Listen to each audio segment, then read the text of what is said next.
Your Majesty, the King of Bhutan, Your Majesty, the fourth King, esteemed members of the royal family, Your Excellency, Prime Minister Tshering Tobgay और भूटान के मेरे प्यारे दोस्तों, नमस्कार।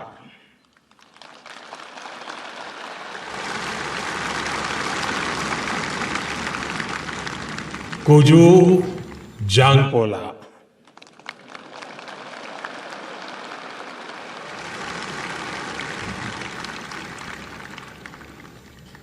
Your majesty, आज एक भारतीय के नाते मेरे जीवन का बहुत बड़ा दिन है। आपने मुझे भूटान के सर्वोच्च राष्ट्रीय अवार्ड से सम्मानित किया है। हर अवार्ड अपने आप में विशेष होता ही है, लेकिन जब किसी अन्य देश से अवार्ड मिलता है तो ये भरोसा मजबूत होता है कि हम दोनों देश सही दिशा में आगे बढ़ रहे हैं।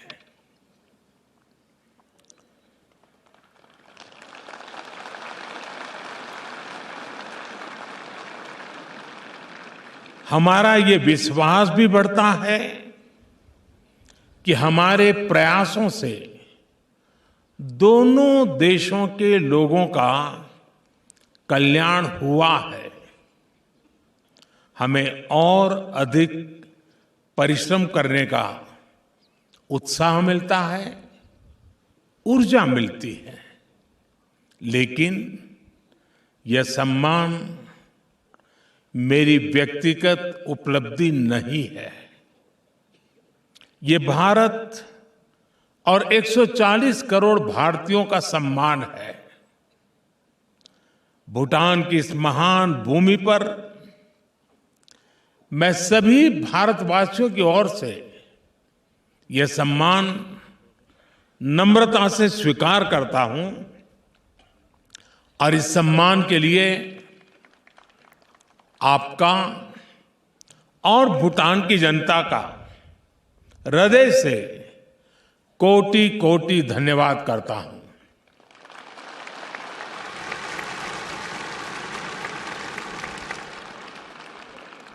योर मैजेस्टी,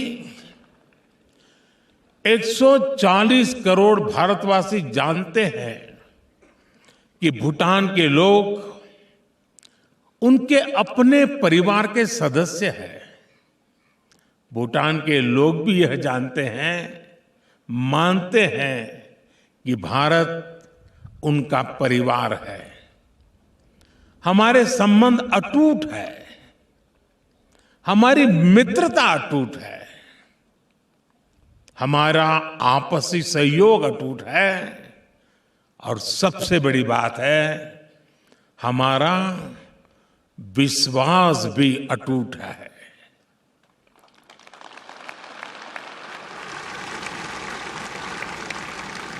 और इसलिए मेरे लिए आज का ये दिन बहुत विशेष है।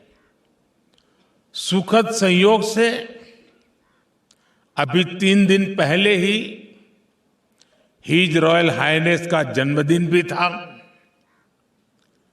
2 दिन पहले ही हमने इंटरनेशनल हैप्पीनेस डे भी सेलिब्रेट किया।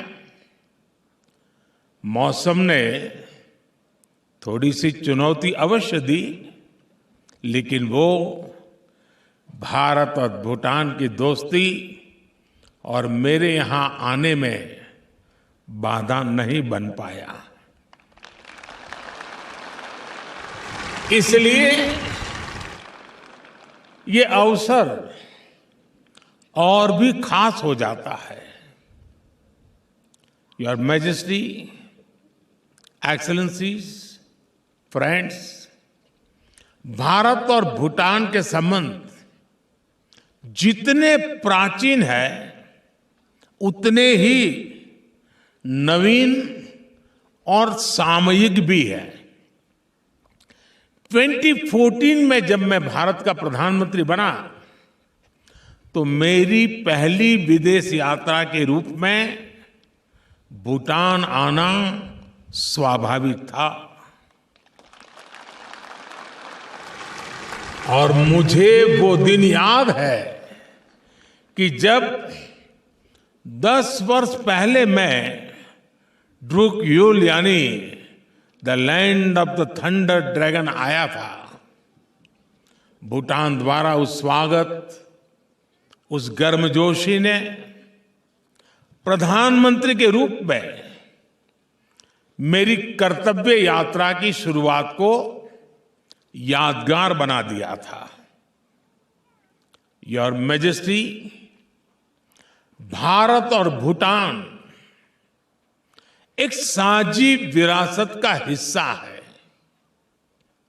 भारत भगवान बुद्ध की भूमि है, उनकी तपस्थली है। भारत वह भूमि है जहां बुद्ध को बोध प्राप्त हुआ था।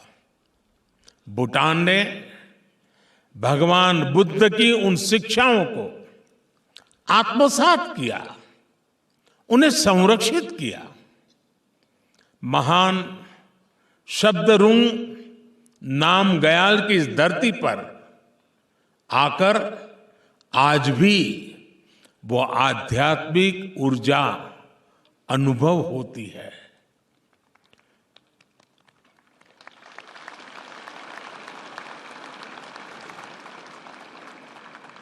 गुरु पद्म संभव के आशीर्वाद से इस धरती ने वज्रयान शिक्षाओं को आज भी जीवंत रखा है। सभ्यता को सादगी में ढालने की एक कला, भौतिकता और आध्यात्मिकता में सामंजस्य की ये समझ, हैप्पीनेस, प्रॉस्पेरिटी और ट्रेडिशंस का ये संतुलन, मैं इन्हें पूरे विश्व के लिए भूटान का मार्गदर्शन मानता हूं।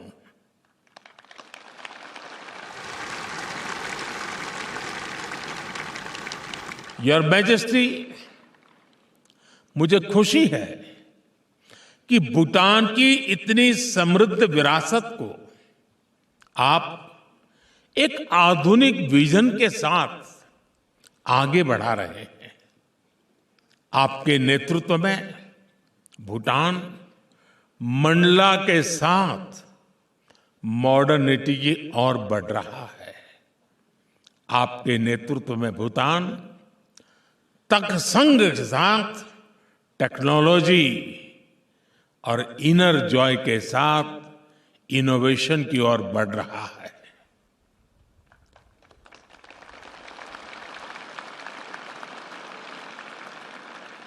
भूटान ने विश्व को ग्रॉस नेशनल हैप्पीनेस जैसा विजनरी फ्रेमवर्क दिया है। मैं विश्वास के साथ कह सकता हूं कि भूटान की माइंडफुलनेस सिटी भी विश्व के लिए प्रेरणा बनेगी। इसी तरह कोविड-19 ग्लोबल पैंडेमिक का उदाहरण भी हमारे सामने है। भारत उस समय भूटान के साथ कंधे से कंधा मिलाकर खड़ा था। उस मुश्किल समय में मैंने, योर मैजेस्टी, आपकी संवेदनशीलता को, प्रशासनिक कुशलता को बहुत करीब से देखा है।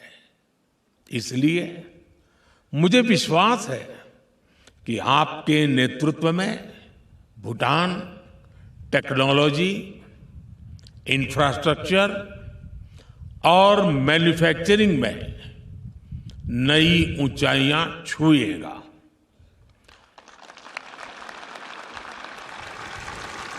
आज जब दुनिया क्लाइमेट चेंज जैसी चुनौतियों से जूझ रही है, तब भूटान की ये कार्बन न्यूट्रल प्रगति विश्व को रास्ता दिखाएगी। साथियों, हमें गर्व है कि हिज मैजेस्टी द किंग के गैलेफू जैसे विजनरी प्रोजेक्ट्स में भारत को सहयोग देने का अवसर मिल रहा है। भारत और